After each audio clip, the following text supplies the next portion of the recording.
नमस्कार सखी सह्याद्रीच्या आजच्या भागात मी स्वप्न आपल्या सगळ्यांचं मनापासून स्वागत करते। आज समाजातील प्रत्येक माणूस कसल्या ना कसल्या विचारांनी व्यापलेला आहे। कुणाला भरपूर पैसा हवाय तर कुणाला भरभरून सुख हवंय, कुणाला काय तर कुणाला काय। कधी कधी आपल्या मनाशी घडणारा जो संवाद आहे ना, तो भविष्याची चिंता वाहतो तर कधी झालेलं दुःख उगाळत बसतो। कधी खूप मोठे सुखाचे मनोरे रचतो तर कधी कधी खूप मोठं होण्याची स्वप्न पाहत असतो। आणि ही स्वप्न जेव्हा पूर्ण होत नाहीत ना, तेव्हा मात्र माणूस विचार करू लागतो आणि मग या विचारांचं उलटसुलट जे चक्र आहे ते तणाव निर्माण करायला लागतं। आज हे सगळं सांगण्याचा उद्देश हा की आजचा जो दिवस आहे तो international tolerance and peace day अर्थातच आंतरराष्ट्रीय सहिष्णुता आणि शांतता दिवस म्हणून साजरा केला जातो। तणाव किंवा ताण म्हणजे स्ट्रेस आज कोणाला नाही असं होऊच शकत नाही। खरं तर आजच्या ह्या धकाधकीच्या जीवनात, आजच्या या स्पर्धेच्या युगामध्ये तणावमुक्त जीवन जगणं खरं तर अशक्य आहे। पण मग याच तणावाचं आपण योग्य प्रकारे नियोजन मात्र नक्कीच करू शकतो। आणि याच अनुषंगाने आजचा आपला हा सखी सह्याद्रीचा भाग, आजचा विषय काय आहे तो पाहून घेऊया। आजचा विषय आहे तणावमुक्ती आणि मानसिक शांती।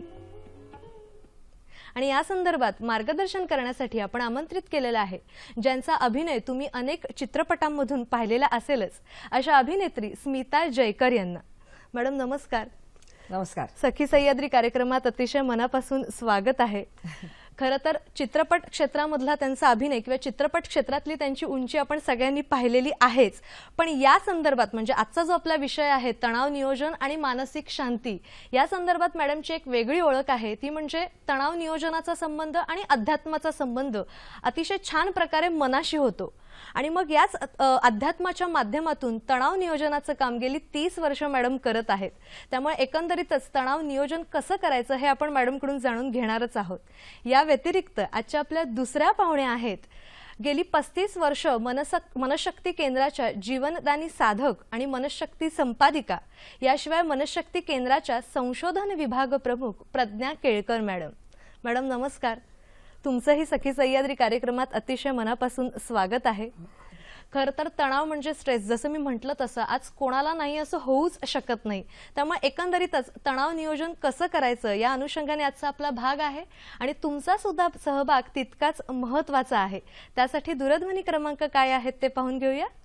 24908050 24988050 022 हा एसटीडी कोड फिरवायचा आहे मुंबई बाहेरच्या प्रेक्षकांनी आणि जे प्रेक्षक मोबाईलवरून फोन करणार आहेत त्यांनी। नेहमीप्रमाणे एक छोटीशी विनंती वजा सूचना, प्रश्न विचारताना आपल्या दूरदर्शन संचाचा आवाज थोडासा कमी ठेवा, म्हणजे तुमचा आवाज, तुमचा प्रश्न आमच्यापर्यंत व्यवस्थित पोहोचेल आणि आपल्याला आपल्या दोन्ही पाहुण्यांकडून छान मार्गदर्शन करून घेता येईल। एवढी एक छोटीशी सूचना पाळायची आणि भरपूर प्रश्नांनी आमच्या या कार्यक्रमामध्ये, आमच्या या चर्चेमध्ये सहभागी व्हायचे। लगेचच करणार आहोत कार्यक्रमाला सुरुवात।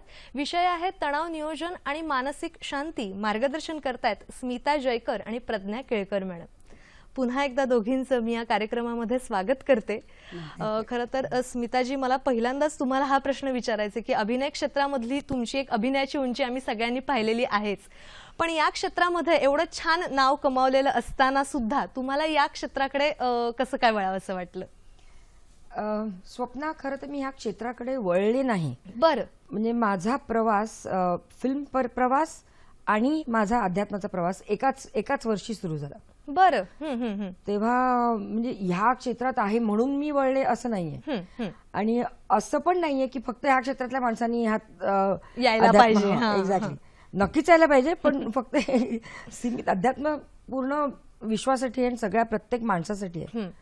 तर माझा हा प्रवास 30 वर्षापूर्वीचाच आहे। जसा माझा फिल्म प्रवास सुरू झाला त्याच वर्षी मला माझे पहिले गुरु भेटले। बरं। तर तेव्हापासनं हे सुरू झालं माझं खरं।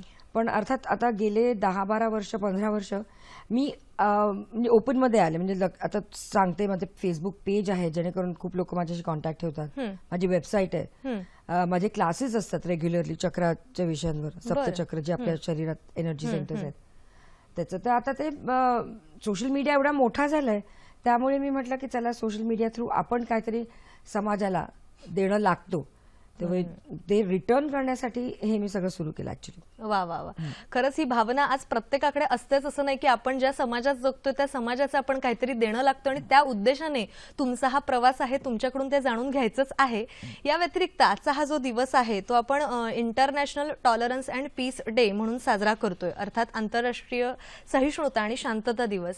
तर केळकर मॅडम, तुम्हाला विचारायला आवडेल की नेमकं या दिवसाचं महत्त्व काय आहे किंवा या दिवस साजरा करण्यामागे काही पार्श्वभूमी आहे का? आज आपण जी समाजाची स्थिती पाहतो आहोत किंवा आंतरराष्ट्रीय पातळीवरती पण आपण पाहतो आहोत. बरोबर. परवाच एक मोठा एपिसोड झाला, तर एकंदरीत ह्याची गरज आहे आपल्याला.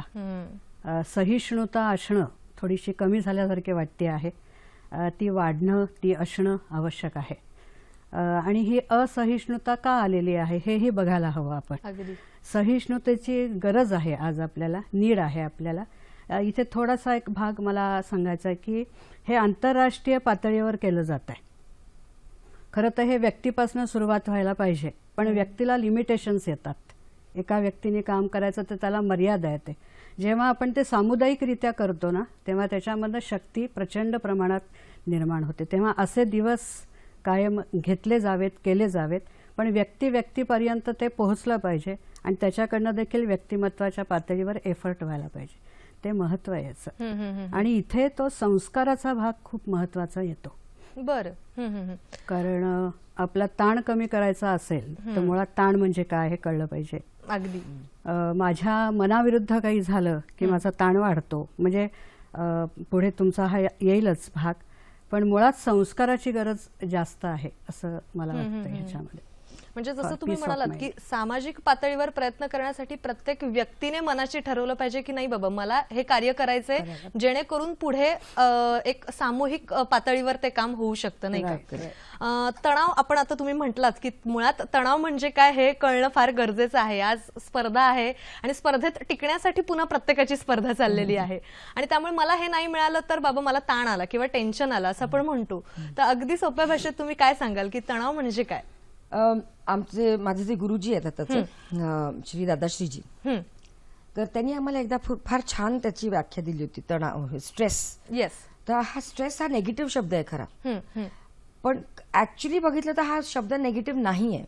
तर त्यांनी आम्हाला काय सांगितलं होतं की स्ट्रेस जेव्हा आपल्याला डेव्हलप होतो तेव्हा आपल्या ब्रेन मधनं एक ऑक्सिटोसिन म्हणून केमिकल रिलीज होतं आणि त्या ऑक्सिटोसिनची गरज आहे एकमेकांशी संवाद साधणं, म्हणजे कनेक्ट विथ इच अदर. ही त्याची गरज आहे त्या ऑक्सिटोसिनची. आणि आपण एक्झॅक्टली त्याच्या उलटं करतो. आपल्याला जर स्ट्रेस आला, टेन्शन आलं किंवा काय, तर लोक कोणाला सांगत नाहीत काय झालं, काय कसं टेन्शन, नाही इट्स ओके, मी मॅनेज करेन, हे असतं युजली. सो आपण दुसऱ्याला सांगत नाही आपला काय प्रॉब्लेम आहे. म्हणजे मी ही तर इतक्या वेळा पाहिलंय की जर आपल्याला काय आजार असेल, स्पेशली कॅन्सर विन्सर सारखा, ते लोक नको नको कोणाला सांगू नको, नको कोणाला सांगू नको. का?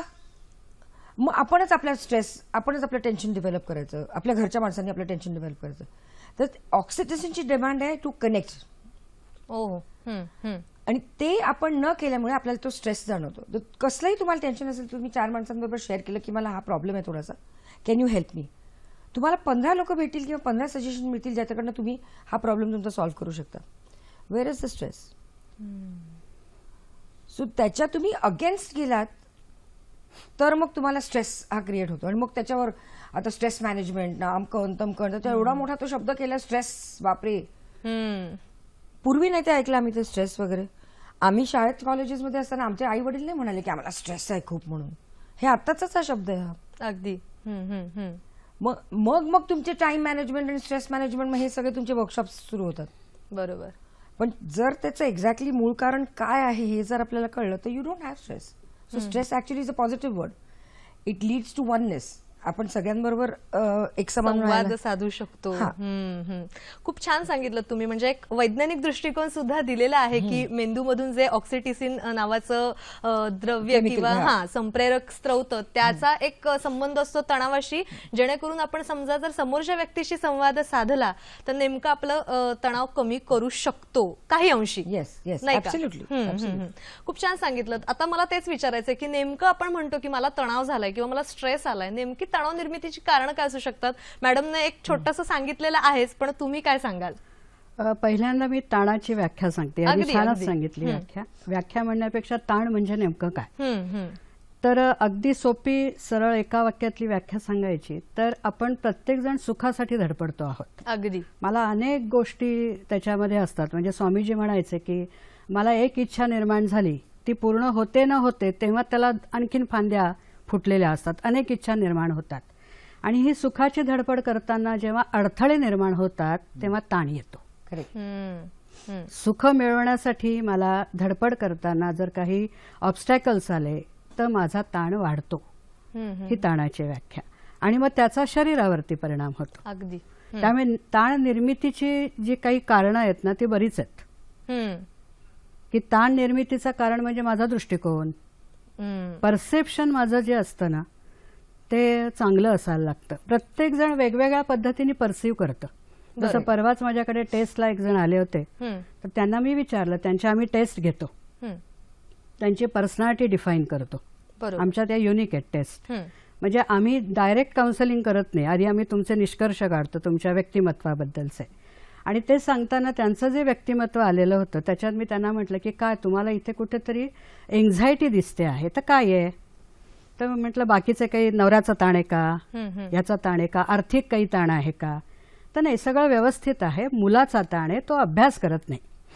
तो तर आज सगळ्याच सगळ्यांचा पालकांचा ताण झालेला आहे. तर त्यांना मी त्या वेगळ्या पद्धतीने सांगितलं. म्हणजे हे असे ताण जे आहेत तर तो दृष्टिकोन, त्यांचं परसेप्शन क्लिअर केलं मी की तुम्ही कशा पद्धतीने त्या मुलाकडे पाहायला पाहिजे. त्यामुळे परसेप्शन हा एक पार्ट आहे. दुसरं आहे आपला स्वभाव. स्वभावाप्रमाणे आपण ताण घेतो. बाह्य परिस्थिती बदलत जाते, त्या स्वभावाप्रमाणे आपण त्याच्याकडे पाहत राहतो आणि त्यामुळे ताण येतो. माझं जे नेचर आहे त्यामुळे मला ताण येतो. दुसरं ताणाचं जे कारण आहे निर्माण होण्याचं, ताण निर्माण होण्याचं, ते म्हणजे विषमता. मला ना सतत सगळं चांगलं हवं असतं, सगळं उत्कृष्ट हवं असतं, सगळ्या गोष्टी मलाच मिळायला पाहिजेत आणि इतरांपेक्षा जास्त मिळायला पाहिजेत. आणि ते जेव्हा येतं, विषमता जेव्हा येते ना तेव्हा ताण प्रचंड वाढतो. हे ते ताण निर्माण करण्याचं. आणि चौथं महत्वाचं कारण म्हणजे इमोशन्स. अगदी. षडविकार म्हटले आपण त्याला. म्हणजे काम आहे, क्रोध आहे, लोभ आहे, मद आहे, मत्सर आहे, माया आहे, षडविकार. तर इमोशनचा ताण हा खूप आहे. आणि इमोशनची व्याख्या आम्ही दिलेली आहे, आमच्या बरीच आहेत पुस्तकं. आपल्याला एक फोन आलेला आहे, तो आपण घेऊया. किशोर नगरकर आपल्याशी बोलतायत वरळीहून. नमस्कार सर. हा नमस्कार. माझे दोन प्रश्न आहेत. पहिला प्रश्न स्मिताताईंना आहे.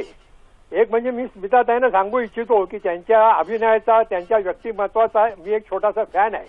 अच्छा, थँक्यू. आता प्रश्नाकडे वळू.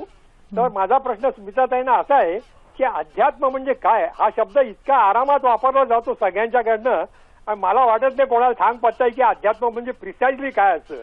तर अध्यात्म म्हणजे प्रिसाइजली काय, तसंच ध्यान म्हणजे काय, आणि ध्यान हे कुठं कशावरती करायचं असतं, आणि ह्या सगळ्याच्यामुळे तणावमुक्ती कशी काय होऊ शकते, हा स्मिताताईंना प्रश्न. आता मी प्रज्ञाताईंना माझा प्रश्न असा आहे की मन म्हणजे काय असतं. म्हणजे काही लोक म्हणतात ते विचार म्हणजे मन, ते एक्झॅक्टली मन. काही जण म्हणतात की विचाराला शक्ती जिकडनं मिळते ते म्हणजे मन. तर हे मन म्हणजे काय, मन ते कुठे असते, त्याची व्याप्ती किती असते, व मनाला शक्ती कुठनं मिळत असते. आभारी आहे.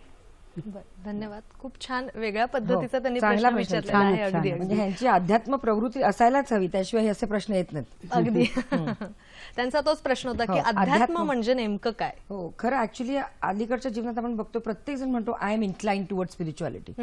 मी अध्यात्म, मी मेडिटेशन करतो, मी अध्यात्माकडे झुकाव आहे माझा. पण खूप लोकांना अध्यात्म आणि धर्म ह्यातला फरक कळत नाही. Spirituality and religion.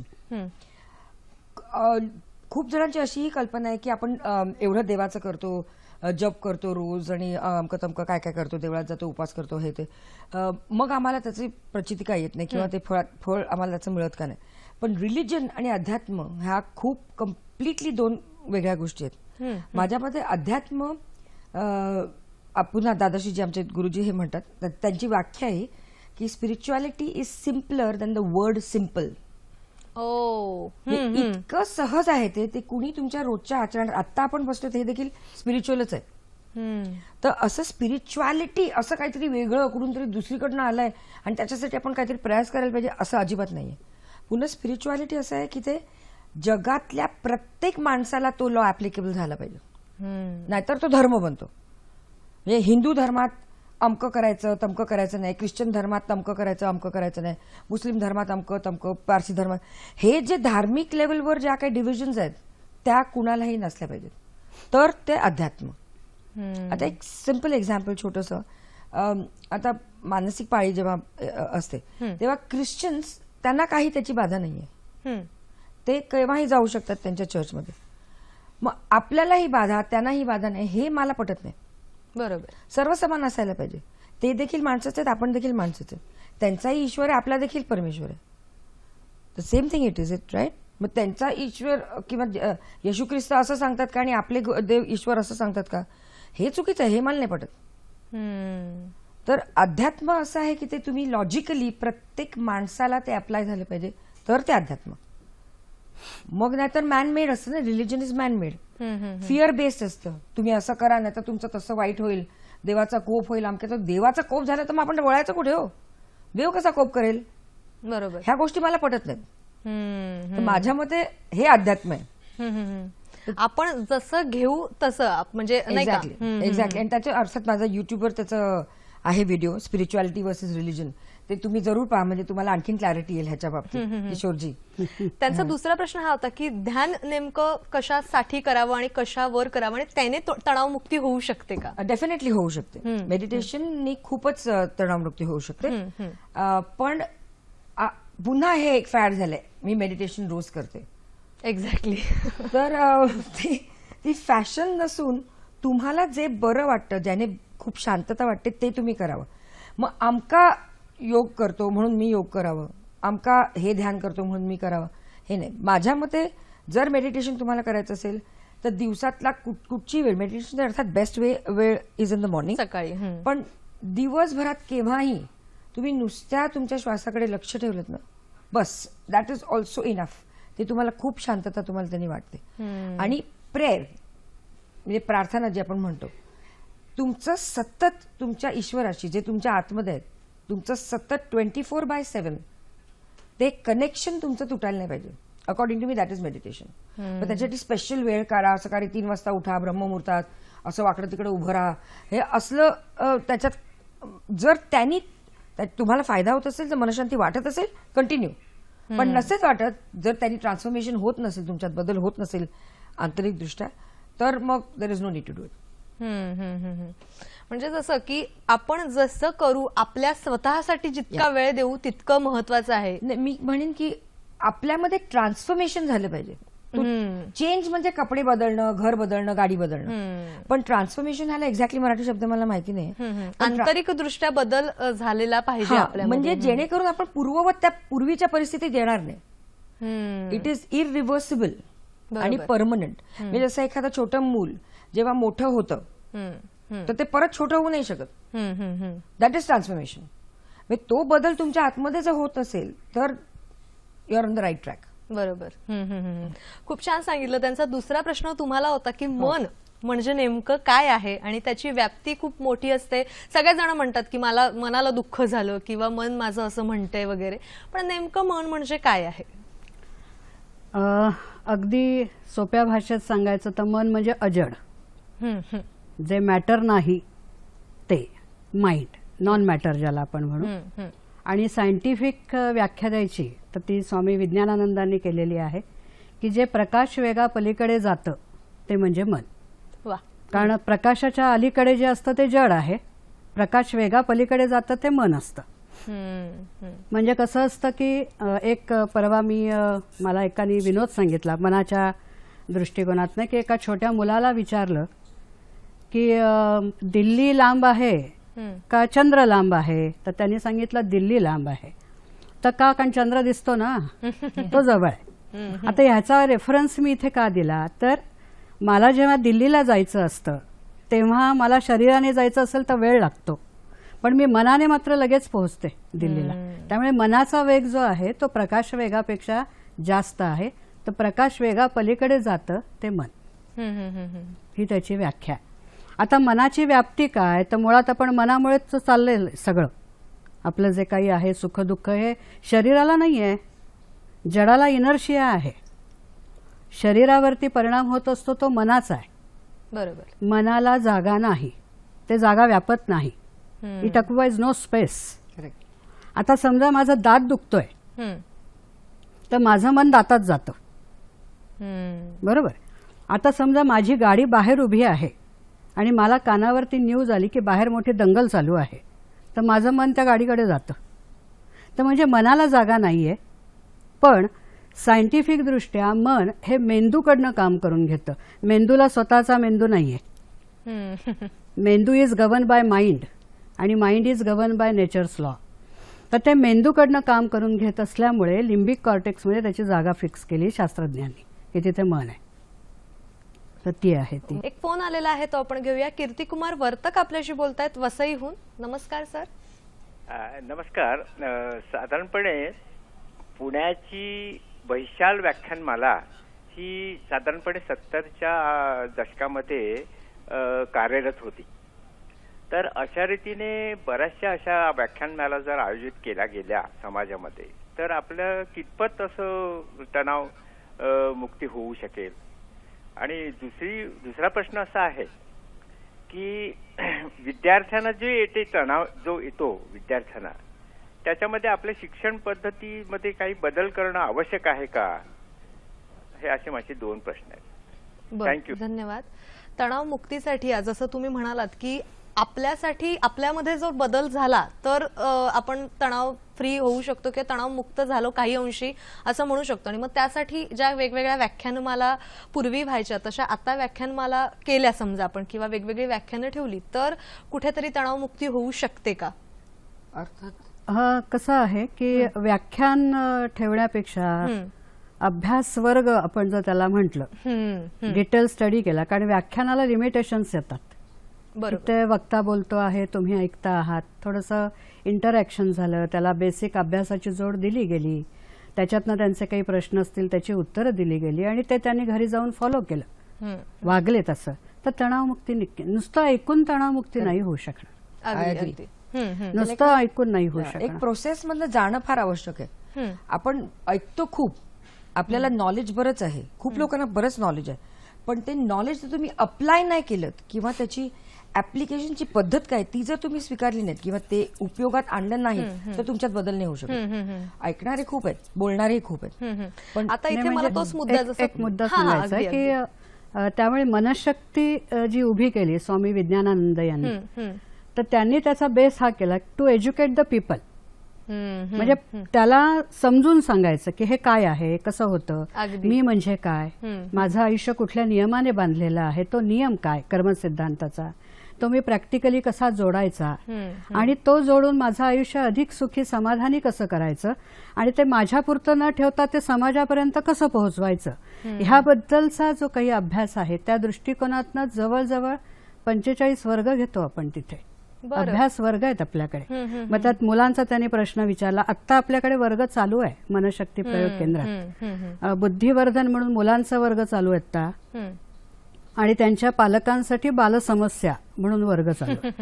म्हणजे ह्या वर्गांमध्ये ती लोक 3 दिवस वेळ काढून येतात, प्रोसेस त्यांना समजून दिली जाते आणि मग ती प्रॅक्टिकली कशी जगायची. कसं असतं की नुसता अभ्यास नाही मदत करत, बरोबर, त्याला चिंतनाची जोड द्यायला लागते आणि त्याला वर्तन जोडायला लागतं. म्हणून 3 सूत्र काय आहेत, अभ्यास, चिंतन आणि वर्तन. आणि हे नुसतं माझ्यापुरतं नाही. आता काल जशी गर्भसंस्कार कार्यशाळा आपल्याकडे होती मनशक्तीत लोणावळ्याला, तर त्या सगळ्यांना, सगळे प्रेग्नंट कपल होते, त्या सगळ्यांना आम्ही सगळं आपलं अपत्य सुसंस्कृत होणं यासाठी तुम्ही काय काय करायला पाहिजे पूर्ण सायंटिफिकली आणि रॅशनली आम्ही त्यांना पटवून दिलं की baby goes to school before its birth. आणि सगळ्यात शेवटी त्यांना उपाय देताना शेवटचा उपाय काय सांगितला, निस्वार्थ सांगतो आपण की बाबा रे, तुमचं बाळ चांगलं करण्यासाठी तुम्ही प्रयत्न करणारच आहात, पण फक्त माझंच बाळ चांगलं व्हावं असा जर प्रत्येकाने विचार केला तर होईल का.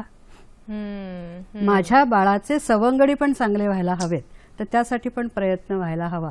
तर ह्या दृष्टिकोनातनं त्या पद्धतीने आपण काम केलं पाहिजे, म्हणजे त्या शिबिरांचा, त्या व्याख्यानाचा उपयोग होऊ शकतो. अगदी त्याबद्दल विचारायचं आहे की एकंदरीत मनशक्तीचं काम आणि तुमचा अनुभव या मुद्द्याकडे यायचंच आहे. पण आता जसं तुम्ही मॅडम म्हणालात की आपण कसं घेतोय किंवा आपल्याला भरपूर ज्ञान असतं, पण या ज्ञानाचा वापर आपण कसा करतो यावर सगळं अवलंबून असतं आपलं पुढचं आयुष्य. तर त्यावेळेलाच एक रागाचं, मगाशी भावनांचा जेव्हा उल्लेख झाला होता तेव्हा मी म्हटलं होतं की रागावर सुद्धा नियंत्रण ठेवणं हे प्रत्येकाने आपलं स्वतःच ठरवलं पाहिजे. तर त्या संदर्भात तुम्ही काय सांगणार, कारण का आजकाल राग प्रत्येकालाच येतोय. हो, राग हे एक असं इमोशन आहे, त्याला खूप पॉवर आहे. म्हणजे प्रेम करणं ह्याला तेवढी पॉवर नाही जितकी रागाला आहे. राग आला की तुम्हाला काही सुचत नाही, तुम्ही खूनही कराल समोरच्याचा, इतका त्याला पॉवर आहे. बरोबर. मग त्या इमोशनला एवढी पॉवर आहे, तर ती जर तुम्ही राईट दिशेने चॅनलाइज केलीत तर त्याचे परिणाम चांगले होऊ शकतात. फॉर एक्झाम्पल, महात्मा गांधींना ब्रिटिशांवर राग होता, पण त्यांनी जे कार्य केलं त्या रागामुळे ते आपल्याला माहिती आहे. अगदी. नेल्सन मंडेला, त्यांना पीस नोबेल प्राइज मिळालं होतं. त्यांनी त्याचं नियंत्रण करणं त्या रागाचं. त्याच्या उलट ओसामा बिन लादेन, अमेरिकेवर राग होता पण त्यांनी आतंकवाद सुरू केला. रागाचे एवढे प्रकार आहेत. तेव्हा राग येणं इज अ नॅचरल थिंग. बाकीचे इमोशन्स आहेत तेव्हा तुम्हाला प्रेम, करुणा, माया हे सगळे आहेत, मग त्याच्यात रागही एक इमोशन आहे. तर तो कंट्रोल न करता तो चॅनलाइज करा. तो चॅनलाइज करणं हे खूप आवश्यक आहे. तर आपण म्हणू की मला अमक्या गोष्टीवर राग येतो, अमक्या माणसाचा मला राग येतो, मग त्याला तुम्ही त्या माणसापासून दूर राहू शकता का? तिकडनं तुम्ही बाजूला होऊ शकता का? नाही. मग त्या माणसाबरोबर राहून त्याच्यामधनं काय मार्ग काढायचा हे करणं गरजेचं आहे. नाही तर राग राग राग राग राग मग भांडणं, मग हे नतंटे, ह्याचा काहीच उपयोग होत नाही. तर रागाचं नियंत्रण करणं, चॅनलाइज द अँगर इन अ राईट वे. कारण त्याला खूप पॉवर आहे रागाला, खूपच आहे. म्हणजे you know what it is, एवढा राग आला की काय होतं एकदम आपलं. तर ही जी पॉवर आहे ते यूज करा ना व्यवस्थित. खूप छान सांगितलं की योग्य मार्गाने आपण आपल्या भावनांचं किंवा आता रागा संदर्भात बोलतोय म्हणून रागाचं नियंत्रण केलं तर मला वाटत नाही की असे ही जी काही भांडणं वाढलेली आहेत ती होतील, किंवा त्याचं नियंत्रण तरी होईल, त्याचं काहीतरी कमी थोडंसं होईल. ते विचार तरी करू आपण, बाबा नाही आपण उगाच राग करतो, त्रागा करतो, रस्ते खराब आहेत, तिथे पार्किंग नाहीये, इंडिया घाणेरडीच आहे, आमकं. तुम्हाला काय आहे का तोडगा त्याच्यावरून? तुम्ही बाहेर जा, मग जा बाहेर. नाही ना, मग गपचूप इकडे बसा आणि त्याचं काय करायचं हे ठरवा. त्याच्यावर ब्लेम करत राहण्यात काय पॉइंट नाही. अगदी बरोबर. दुसऱ्यांना दोष देण्यापेक्षा आपण आपल्याकडून प्रयत्न केलं पाहिजे, जेणेकरून मग मगाशी जेच आपण म्हणतो की स्वतःपासून समजा जर सुरुवात केली तर सामूहिक पातळीवर आपण नक्कीच प्रयत्न करू शकतो आणि ते प्रयत्न होतील सकारात्मक दृष्टीने. काय सांगाल मॅडम तुम्ही रागाबद्दल? कसं आहे की आपली उत्क्रांती जी झाली आहे ना ती भय आणि राग ह्याच्यामुळेच झालेली आहे. आता त्याच्या व्याख्या ज्या आहेत की भय म्हणजे काय, तर आपल्याला एन्झायटी असते. बरोबर. आता भय जर आपल्याकडे नसतं तर स्वामीजी म्हणायचे की तुम्ही कुठूनही उड्या मारल्या असत्या. भय ही आवश्यकता आहे जगण्यासाठी, सर्वाईव्ह होण्यासाठी. भय ही आवश्यकता आहे. अतिरेक झाला की त्याचा त्रास होतो. तसं राग ही देखील आपली आवश्यकता आहे आणि प्रगती, उन्नती होण्यासाठी राग हे मस्ट आहे. कारण रागाची व्याख्या आहे की राग म्हणजे असमाधान, असंतोष. कशाबद्दल? तर धनाबद्दल, सत्तेबद्दल, नोकरी किंवा व्यवसायाबद्दल. आता तुमच्या मनामध्ये जर राग नसेल, म्हणजे ह्या व्याख्येप्रमाणे जर असमाधान नसेल तर तुम्ही पुढे सरकणार नाही, तुम्ही प्रगतीच करणार नाही ना. तुम्ही म्हणाल की ठीक आहे त्या ह्याच्यात मी समाधानी आहे, बरं इथेच बरं आहे. पण जेव्हा तुम्ही तो राग वापरता, असमाधान ठेवता, तेव्हा तुमची प्रगती होत जाते. आता ताई जसं म्हटल्या की त्याचा अतिरेक होतो. अतिरेक झाला ना की ताण येतो, एनर्जी जास्त जाते. म्हणजे आम्ही आमच्या काउन्सिलिंगमध्ये सांगत असतो की तुमचा रागप्रधान स्वभाव आलेला आहे. टेस्टमध्ये जेव्हा निष्कर्ष येतो तेव्हा आम्ही एक्सप्लेन काय करतो की हे मी आत्ता जे सांगितलं ते असमाधान, असंतोष किंवा म्हणजे धन आहे, सत्ता आहे अशाबद्दल, तर तो असणं आवश्यक आहे. पण तुमचा रागप्रधान स्वभाव आलाय म्हणजे काय झालंय, तर फॉर एक्झाम्पल हा पेन आहे, हा पेन मला जर विकत घ्यायचा असेल तर at least I have to spend 2 रुपये. 0 रुपयात तो मिळणार नाही, 2 रुपये खर्च करायलाच पाहिजे, इट इज रेकमेंडेड. पण तुमचा रागप्रधान आलाय म्हणजे काय, तर 2 रुपयाच्या पेनसाठी तुम्ही 10 रुपये खर्च करताय. म्हणजे हा जो अतिरेक होतोय ना, हा ताण आहे, तो शक्तिव्यय होतोय आणि तो आपल्याला कमी खर्च करायला पाहिजे. आणि तो जर आपण केला ज्ञानशुद्ध प्रयत्नाने तर yes we can develop our personality. आपण स्ट्रेंथ वाढवू शकतो आपण. त्याच संदर्भात असंही आपण म्हणू शकतो की कुठल्याही गोष्टीचा समजा ताण, जसं आपण म्हणतो की अतिरेक अर्थातच वाईट आहे, एखादी गोष्ट मिळवायची असेल तर त्या गोष्टीसाठी ती जिद्द निर्माण होण्यासाठी पण ताण आवश्यक आहे, फक्त अतिरेक नको, नाही का? आणखीन जाणून घ्यायचे पण एक फोन आलेला आहे, तो आपण घेऊया. दिनेश काठवडे आपल्याशी बोलतात अहमदनगरहून. नमस्कार सर. हॅलो, नमस्कार. आपला आवाज येत नाही आमच्यापर्यंत. मला स्मिताजींना एक प्रश्न विचारायचा आहे. हा, बोला. मी दिनेश कातवटे बोलतोय आणि मला प्रश्न एक विचारायचा आहे की मन शांत ठेवा किंवा मन शांत करा. आणि माझ्या माहितीप्रमाणे मन हे अनेक विचारांचं वादळ असतं आणि मग ते शांत म्हणजे शांत वादळ कसं काय असू शकतं त्याच्याबद्दल थोडस मला माहिती पाहिजे. ते मी गोष्टचा फॅन आहे विशेष म्हणजे, तरी पण मला स्मिताजींना हा प्रश्न विचारायचा वाटलाय. धन्यवाद. दिनेशजी, मगाशी आपण ह्या प्रश्नाचं थोडंसं उत्तर दिलं होतं, मेडिटेशन करणं वगैरे हे सगळं. पण त्याच्या पलीकडे, आता तुम्ही हा सेकंड टाइम आलाय प्रश्न, तर मी म्हणेन त्याच्या पलीकडे आपल्या शरीरामध्ये 7 सप्तचक्र आहेत, 7 ऊर्जा सेंटर्स आहेत. मूलधारापासनं स्वाधिष्ठान, मणिपूर, अनाहत, विशुद्धी, आज्ञा आणि सहस्त्रार. तर युजली हे जे प्रॉब्लेम्स आपल्याकडे येतात, म्हणजे शारीरिक, मानसिक, फायनान्शियल, स्पिरिच्युअल, इमोशनल, जे काय प्रॉब्लेम्स आपल्या आयुष्यात येतात ते आपले चक्रास बॅलन्स्ड नाही आहेत म्हणून. आता जसं ह्या म्हणाल्या की आपलं अस्तित्व सगळं फिअर बेस्ड आहे आणि फिअर बेस्डचं मेन प्रॉब्लेम आहे मूलधारामध्ये. जर तुमच्या रूट चक्र ज्याला म्हणतो मूलधार, जे अगदी आपलं माकडहाट जिथे असतं तिथे अगदी एंडला तिथे ते चक्र असतं, तर ते मूलधारा चक्रमध्ये आपले इट्स अ फिअर बेस्ड चक्र.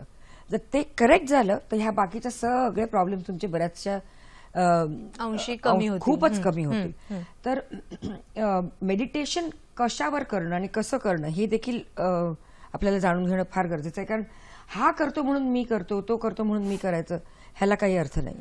तर तुम्हाला जे सूट होतं, आणि बेसिकली 7 चक्राचं मेडिटेशन कोणीही कधीही केलं तरी त्याचा तुम्हाला फायदा होईल. तुम्ही करून बघा.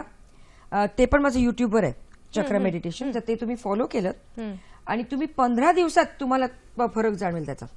बरं. म्हणजे तुमचे चक्रास कुठेतरी विकसित व्हायला लागतात, कुठेतरी बॅलन्स व्हायला लागतात, तुम्हाला त्याचा लगेच फरक जाणवतो.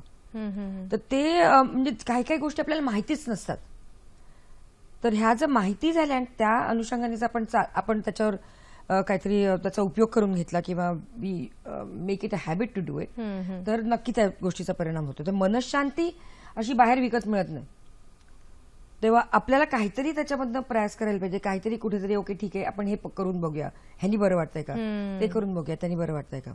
कारण इनर ट्रान्सफॉर्मेशन, जसं मगाशी म्हटलं मी, आंतरिकदृष्ट्या जे ट्रान्सफॉर्मेशन आहे ते घडल्याशिवाय बाहेरच्या जगात तुमचा काही फरक पडत नाही. Inner world is a reflection of your outer world. तर तुमचं इनर वर्ल्ड चेंज झालं की तुमचं आउटर वर्ल्ड ऑटोमॅटिकली चेंज होतं.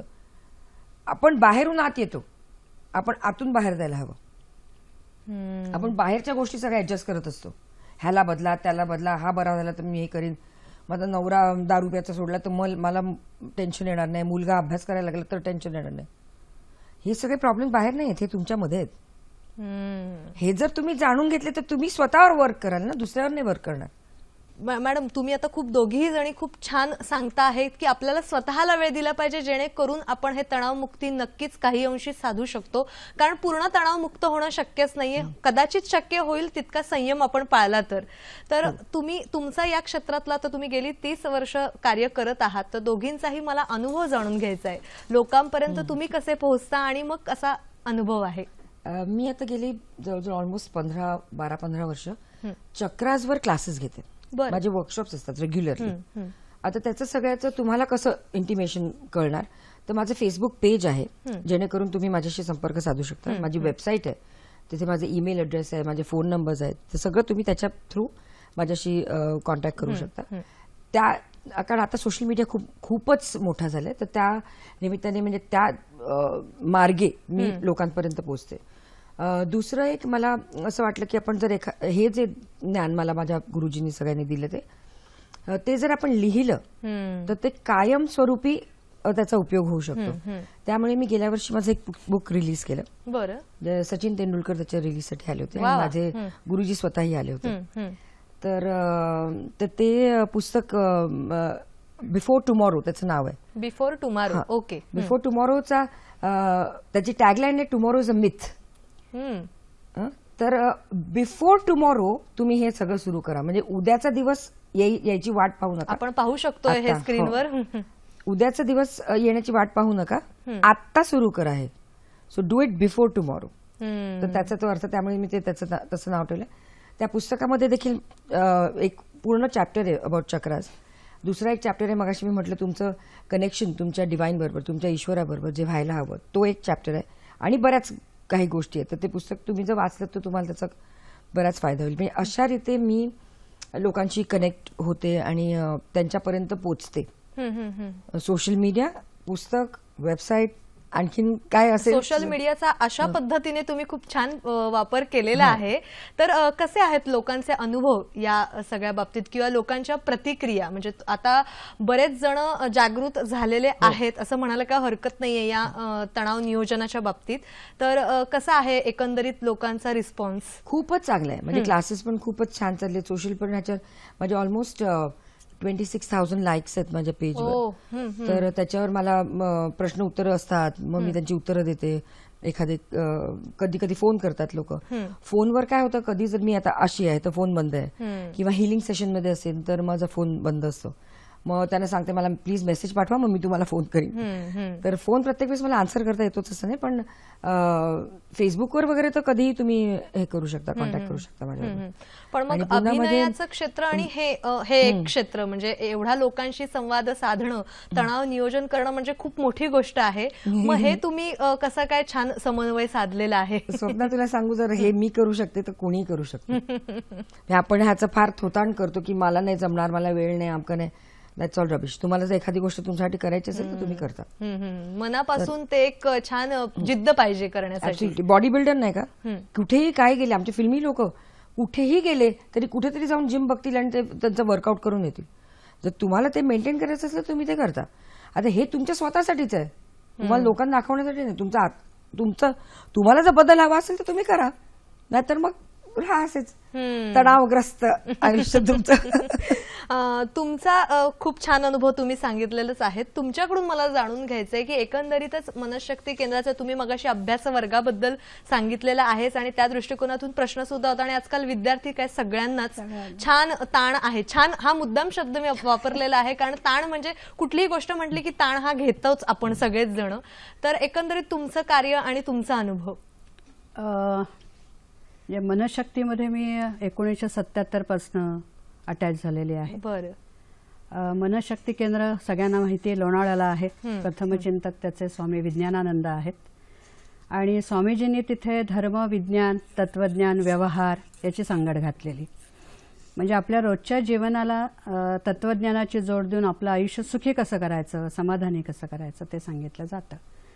तर माझ्याकडे जो विभाग आहे तो म्हणजे आपल्याकडे जवळजवळ 65 इलेक्ट्रॉनिक इक्विपमेंट्स आहेत, जी तिथेच तयार केलेली आहेत स्वामी विज्ञानानंदांच्या मार्गदर्शनाखाली. आपले उच्च शिक्षित एमटेक पातळीवरचे इंजिनियर आहेत त्यांनी.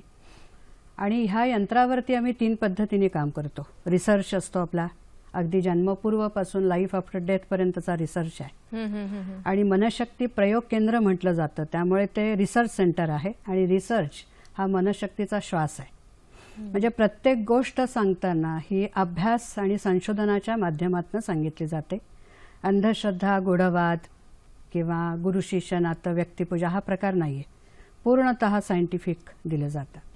तर त्याच्या अंतर्गत ती जी इन्स्ट्रुमेंट्स आपली केलीत त्याच्यावरती आपण बायोमेडिकल चेकअप करतो. म्हणजे जन्मपूर्वपासून ते टेन्शन फ्री होण्यापर्यंतच्या बायोमेडिकल टेस्ट आहेत आपल्याकडे. बरं. म्हणजे आपल्याकडे आपलं अपत्य सुसंस्कृत करायचं आहे. जसा कालचा मी उल्लेख केला की गर्भसंस्कार कार्यशाळा आमच्याकडे 1 दिवसाचा वर्कशॉप असतो. आणि आपले जे उपक्रम आहेत त्याच्यात अनेक लाख लोकांपर्यंत आपण पोहोचलेलो आहोत विदाऊट प्रोपॅगंडा. म्हणजे आम्हाला जाहिरात नाही करायला लागत, लोक एकमेकांना सांगूनच येतात. आज काल देखील आमच्याकडे जे आज ते शिबिर संपेल 300 लोक आहेत आमच्याकडे आज, सगळी व्यवस्था असते. तर ह्या इलेक्ट्रॉनिक इक्विपमेंट्सवरती टेस्ट घेणं, त्याच्यातनं निष्कर्ष काढणं त्या व्यक्तिमत्वाबद्दलचे आणि त्याच्यावरनं त्याला काउन्सिलिंग की अरे बाबा तू हे आहेस, तुझी इनर पर्सनॅलिटी ही आहे, तुला हा ताण आहे, तर हाऊ टू बॅलन्स त्याबद्दलचं मार्गदर्शन बायोमेडिकल चेकअपमध्ये केलं जातं. इथे फक्त खुलासा एकच आहे की समस्या आली म्हणजेच आपण यायचं मनशक्तीमध्ये, असं बऱ्याचदा लोकांना वाटतं, कारण मनशक्तीच्या नावात मन आहे त्यामुळे सायकिक प्रॉब्लेम झाले की जायचं असं नाही. जसं आमचं हे मनशक्तीचा पाठ आत्ता दाखवला गेला त्याच्यावरती एक सुप्रसिद्ध वाक्य आम्ही छापतो की मनशक्ती म्हणजे काय, तर तुमचं सुख टिकण्यास आणि दुःख कमी करण्यास. वा. म्हणजे तुम्ही सुखी आहात तर सुख टिकवण्याची प्रोसेस काय ती मनशक्ती पटवून देते. आणि दुःख हे अपरिहार्यच आहे, त्याला चॉईस नाहीये. म्हणजे मी नेहमी सांगते की आता आंब्याचा सीझन असेल तर आंबा खाऊ का नको याला चॉईस आहे मला, पण दुःख घेऊ का नको याला चॉईस नाहीये, ते अपरिहार्यच आहे. मग दुःखाचं दुःख कसं कमी करायचं ती गाईडलाईन आपल्याकडे दिली जाते. वा वा. दुःख येणारच आहे, ते अपरिहार्यच आहे. जसं आता तुम्ही हात टेकवून बसला आहात, पण हा हात तुम्ही अर्धा तास टेकवणार नाही आहात, तुम्ही ती पोझिशन बदलणार आहात, कारण आता मला जे सुख वाटतं ना ते कायम टिकत नाही, त्याला दुःख चिकटलेलं आहे. तर ह्या गोष्टी अशा पूर्ण सायंटिफिकली त्यांना आम्ही समजून देताना त्याचे ते उपाय फॉलो करताना एक्सलंट अनुभव आहेत. आता कालच्याच कार्यशाळेचा अनुभव आहे की त्यांना वाटलं होतं गर्भसंस्कार म्हणजे आम्ही फक्त त्यांना आसनं वगैरे शिकवणार आहोत की काय, पण आम्ही रूटमध्येच गेलो. त्यामुळे त्यांचे 6.5 तास कसे संपले हे त्यांना कळलंच नाही. आणि त्यांनी प्रत्येकाने लिहून दिलं की येस आम्ही हे फॉलो करणार आहोत, कारण आम्हाला आमचं अपत्य चांगलं करायचं आहे. कारण आम्ही त्यांना पटवून दिलं baby goes to school before its birth. Yes. ते जन्माला यायच्या आधीपासूनच शिकायला लागलेला आहे. तर अनुभव खूप आहे. आमचे जे वर्ग चालतात जवळजवळ 45 वर्ग आहेत, अनेक लाख लोक येत आहेत आणि अनेक सगळ्यांसाठी एज बार नाहीच आहे. प्री नॅटल पासूनच सुरू होते. जसं मी तुम्हाला म्हटलं की प्री कन्सेप्शन तुम्ही कन्सिव्ह व्हायच्या आधीपासून गाईडलाईन्स आहेत आणि मुळात विवाहपूर्वपासून गाईडलाईन्स आहेत आपल्याकडे. म्हणजे पार्टनर चूज करून देत नाही आम्ही, तुम्ही चूज करा, फिक्स करा. पुढची जुळवणूक अधिक शुभ आणि कल्याणकारी कशी होईल याचं मार्गदर्शन मनशक्ती देते. त्याच्यासाठीचा वर्ग आहेत, त्यासाठीचे टेस्ट आहेत. आणि मला सांगायला नेहमीच अभिमान वाटतो, स्वामीजींची 5 भाषांमध्ये 250च्या वरती पुस्तकं आहेत. सगळेच एक एक विषय तिथे PhD करण्यालायक आहे. आणि तो चालूच आहे आता, ते रिसर्चचं काम सततच चालू असतं. मुलांवरती प्रचंड अभ्यास आहे. मुलांचे आम्ही 61 लाख प्रकार केलेत आहोत. बरं. तुम्ही 1-2 तक्रारी सांगाल आम्हाला की हा ऐकत नाही, हा उद्धट आहे, हा चंचल आहे, हा एकाग्रता करत नाही, आता याचा अभ्यास होत नाही, आधी बरा होता आता नापासच होते. अनेक आम्ही आमच्याकडे 61 लाख प्रकार केलेत. आणि त्याला टोटल चाइल्ड करणं हे इंटेन्शन आहे आमचं. हल्ली टक्क्यात पाहिलं जातं. जसं कालची ती मुलगी म्हटली की मला अभ्यासाचा ताण येतो, तिला ते परसेप्शन बदललं. तिला मी अगं तू म्हटलं फक्त परीक्षेचा का ताण घेते, आपण बघू ना, त्याला ऑनर कर, त्या मुलाची पर्सनॅलिटी स्वतंत्र अस्तित्वाची दखल घे आणि त्याला इनोव्हेटिव्ह आयडियाज कर, त्याचाही ताण कमी होईल आणि तुझाही होईल ना कमी. अभ्यासाच्या युक्त्या आहेत आपल्याकडे. अभ्यास डझंट मीन फक्त अभ्यासातलं 1 2 3 4 आणि ABCD येणं. अगदी. जीवनामध्ये कसं जगायचं, आम्ही नेहमी सांगतो की तुम्ही गणितं कशी सोडवायची हे ज्ञान मुलांना देता, पण आयुष्याचं गणित कसं सोडवायचं हे कुठे देतोय आपण. ऍब्सोल्युटली. अगदी अगदी. ते तर काल शिकवलं आम्ही त्या गर्भसंस्कारामध्ये की आपल्याला त्याचा इमोशनल इंटेलिजन्स वाढवायचा आहे. त्यामुळे ताण कमी करणं म्हणजे काय, तर ताणाशी एक तर जुळवून घेणं आणि मुळातलाच ताण कमी करण्यासाठी प्रयत्न केला गेला पाहिजे. म्हणून ताण म्हणजे काय, तर मी आत्ता बोलते तर मी ताणच घेतेय ना, पण त्याचा अतिरेक झाला की प्रॉब्लेम्स येतात आणि आपल्या थॉट्स इमोशनचे इफेक्टच होत आहेत ना बॉडीवर. जसं मी त्या परवा एका सांगितलं की ही भिंत आहे, हिला भोगसांड पडलं तर मला डागडुजी करता येते त्याला, कारण ते मॅटर आहे. मॅटरमध्ये सोय आहे दुरुस्त करण्याची, मनाला नाहीये, ते नॉन मॅटर. मग त्याची जाणीव करून घे, त्याच्या मदतीने तुझं आयुष्य तू घालवतो आहेस तर त्याचा कॉग्निजन्स तर घे. आणि तो कॉग्निजन्स घेण्यासाठी किमान 12 मिनिटं तर एकाग्र हो, जे ध्यानाचं स्मिताताईंनी सांगितलं तो उद्देश आहे. की 24 तास म्हणजे काल जे आम्ही ध्यान करून घेतलं त्यांच्याकडनं 3 मिनिटाचं, की शारीरिक दृष्ट्या तुम्ही थकता तेव्हा रात्रीची झोप ही शरीराची नीड आहे आपल्या. बरोबर. आणि 24 तास आपण मनाला थकवतो सारखं वेगवेगळ्या इमोशन्समुळे, तर किमान जाणीवपूर्वक 12 मिनिटं शांत होणं ही मनाची म्हणजे नीड. ध्यान आणि त्याला मग- ध्यान तुम्ही अगदी. दुसरा शब्द द्या. आपण एकाग्रता म्हणूया. एकग्र, कमीत कमी विचार करणं. कमीत कमी विचार करणं म्हणजे कमीत कमी शक्ती खर्च करणं, आणि कमीत कमी शक्ती खर्च करणं म्हणजे शक्ती मिळवणं. Energy saved is energy gain. Yes yes. त्यामुळे भावनेतच असायचंय आपल्याला. त्याला तोंड कसं द्यायचं, त्याचं परसेप्शन जर तू सुधारलं. आमच्याकडे खूप छान प्रार्थना आहेत. मी थोडंसं थांबवते, तुम्ही खूप छान सांगताय, पण प्रेक्षकांची उत्सुकता सुद्धा तितकीच वाढीला आहे. त्यामुळे एक फोन घेऊया आणि मग हा, पुन्हा right, एकदा या right. मुद्द्याकडे जरूर, येऊया. विश्वंभर कुलकर्णी आपल्याशी बोलतायत बीडहून. नमस्कार सर. Yes sir. हॅलो. मी बीडून बोलतोय, माजलगाव तालुका. हा बोला. माझी ती म्हणजे आर्थिक फसवणुकीमुळे आर्थिक विवंचना निर्माण झाली आणि त्यातून तणाव निर्माण झाला. त्यामुळं रागावर नियंत्रण ठेवू शकत नाही. याच्यासाठी काय करता येईल? आता सगळ्या चर्चा अख्खी पूर्ण एक तासभर हीच चालली आहे की रागावर नियंत्रण कसं करायचं. केळकर मॅडमनी पण खूप छान सांगितलं. तुम्ही जर हा कार्यक्रम पुन्हा रिपीट असेल तर हा पाहिलात. हो, आपण याच कार्यक्रमाचं पुनर्प्रक्षेपण आज रात्री 11 वाजता पाहू शकणार आहात. त्यामुळे संपूर्ण कार्यक्रमाचं मला वाटतं हेच एक हाच मुद्दा आहे. हाच मुद्दा आहे की कसं आपण रागावर किंवा इतर भावनांवर नियंत्रण ठेवू शकतो. हो, पण हा बेसिकली हा मूलधारा चक्राचा प्रॉब्लेम आहे. फायनान्शियल इश्यूज हा मूलधारा चक्राचा प्रॉब्लेम आहे. फिअर नंतर अँगर येतच फिअरमुळे. तर हा सगळा मूलधारा चक्राचा प्रॉब्लेम आहे. आणि बऱ्याच लोकांचं मूलधारा चक्रच बरोबर ऍक्टिव्हेट झालेलं नसतं.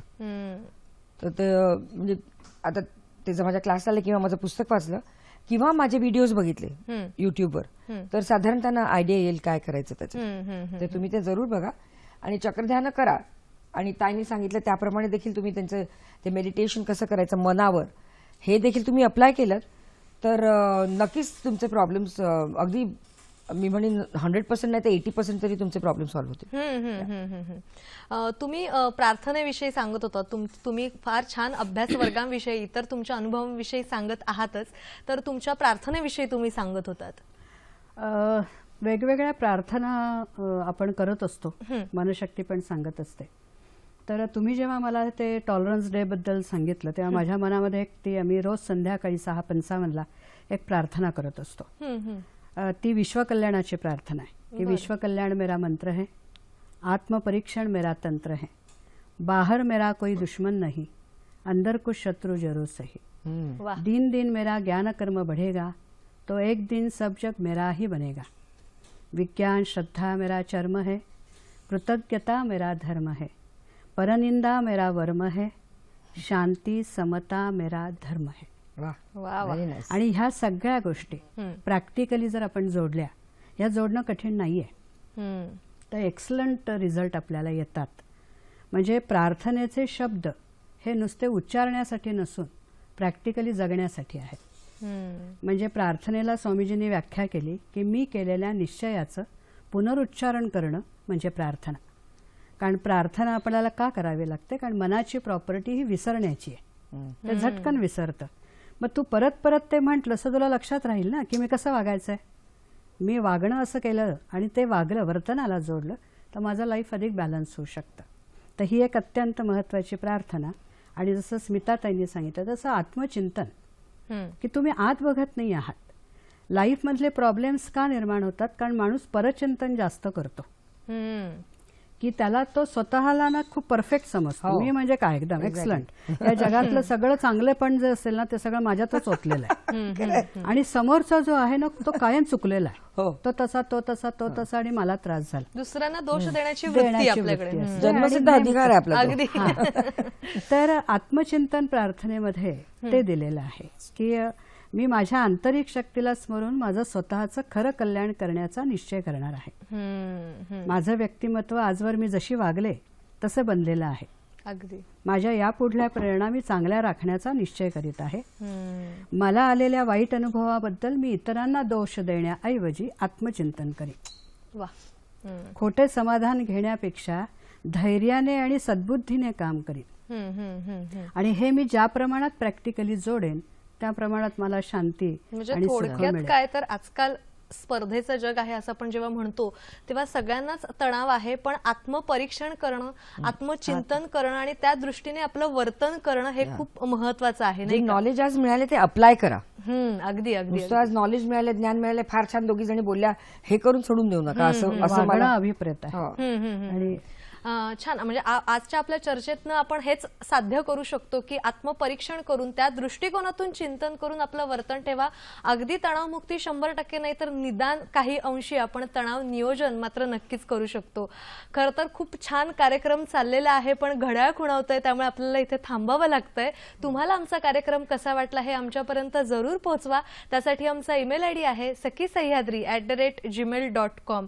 तुमच्या प्रतिक्रियांची, तुम्हाला काही नवीन विषय सुचत असतील तर त्यांची आम्ही जरूर वाट पाहत आहोत. आज मात्र कार्यक्रमात इथेच थांबतोय. तुम्ही दोघी इथे आलात आणि खूप छान मार्गदर्शन केलं त्याबद्दल सखी सह्याद्री परिवारातर्फे मनापासून धन्यवाद. धन्यवाद. धन्यवाद.